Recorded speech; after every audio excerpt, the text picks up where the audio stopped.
Can you believe it? I'm actually on time tonight, even after building a character from scratch, which I have not done since Sid Reigns. It's been a while, but I figured this guy was worth it. Llyud, Llyud, who gives a crap? Who cares? The Harvey Birdman. We're gonna go with Harvey Birdman. Because nobody played this dude's game. Well, some of us did. Stop. You know what I mean. Barely anybody. I don't mean literally no one. I mean 10 people probably played this fucking game. I've never heard of it until this dude came out. I'm not gonna lie. And I'm sure I'm not alone. I have had Bard's little song stuck in my head that, hey Llyud, that's been in my head for the past couple of days. So thanks, Bard. Appreciate it.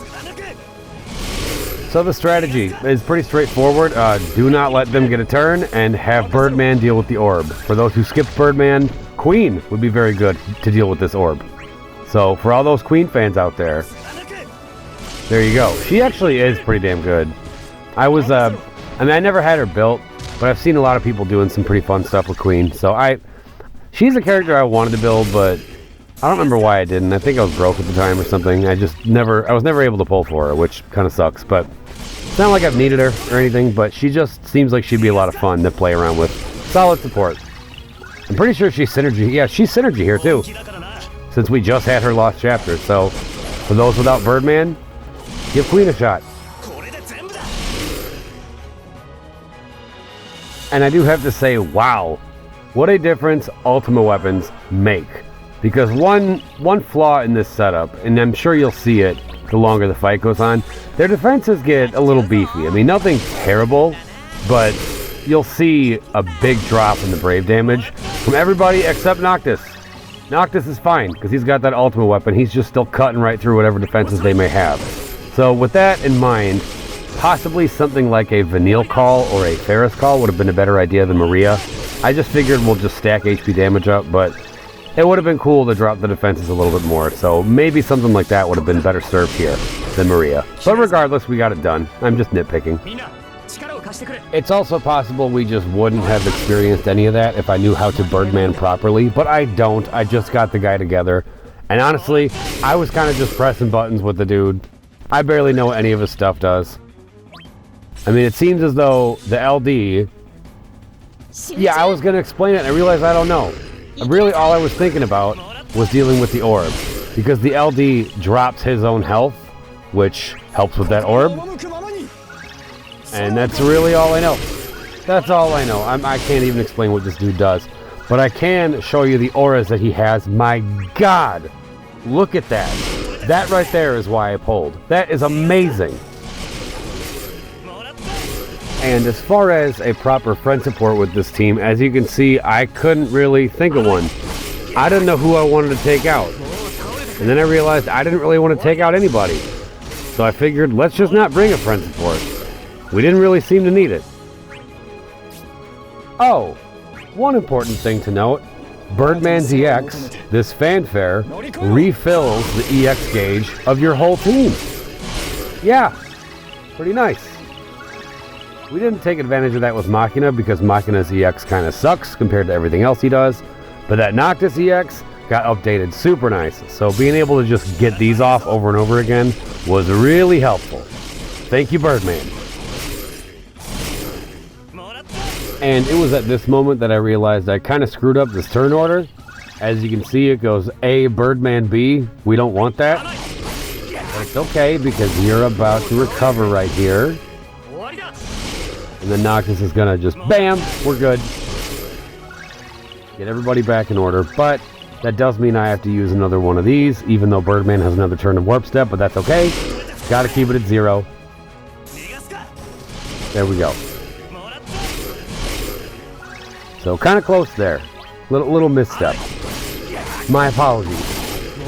But look at that. You see that Brave damage? Machina's Brave damage dropped significantly, so this is what I'm talking about. Some defense down might have been a better idea to cut through some of that. But again, not a big deal. I don't even know what's after this event. I have not been keeping track at all. I have not been looking at timelines or anything. Not to mention with this anniversary coming up, they might be throwing some curveballs at us. I have no idea what's coming. All I know is Locke is right around the corner. Other than that, I know nothing. I really have not been looking. I don't know. I've never been one of those people who plans out every little thing. I know a bunch of people. A lot of them are in the Dissopia server, and it's not just there. I mean, anywhere. If you look around, there's a lot of people who have all of their FRs planned out already. Good for you guys for planning ahead. But for me personally, I have barely even looked at those. I barely know who has an FR and who doesn't, let alone what FRs I plan on gunning for. I mean, I guess that's just what happens when we're stuck in an era where the fights kind of just fold over. And it seems as though it's gonna be like this for a long time. I say seems as though we know it's gonna be like this for a long time. Unless Global spices things up, makes things interesting.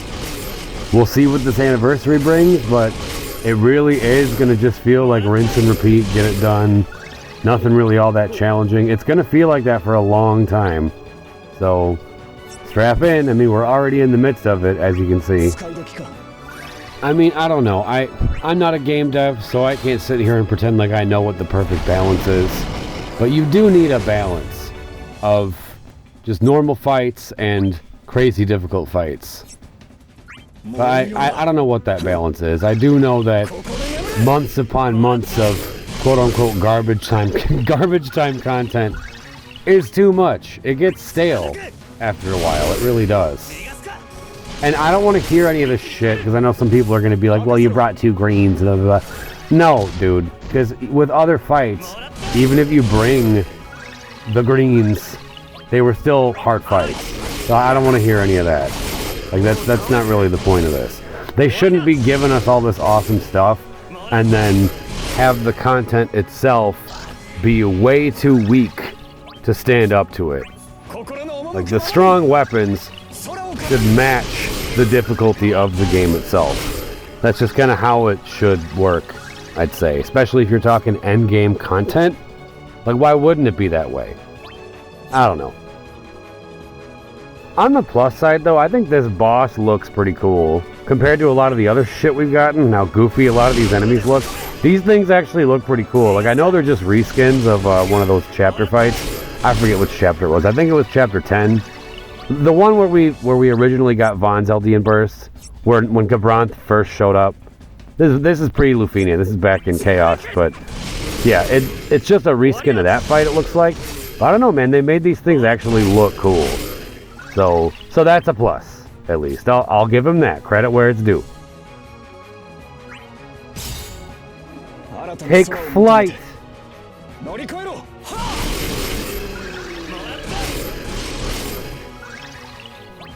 And now I'm realizing I did the same thing again.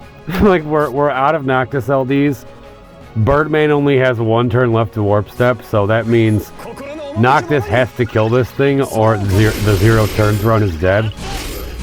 So, yeah, another misstep. Yeah, there were a lot of mistakes in here. There really were, but nothing we couldn't fix. So Noctis, it's up to you.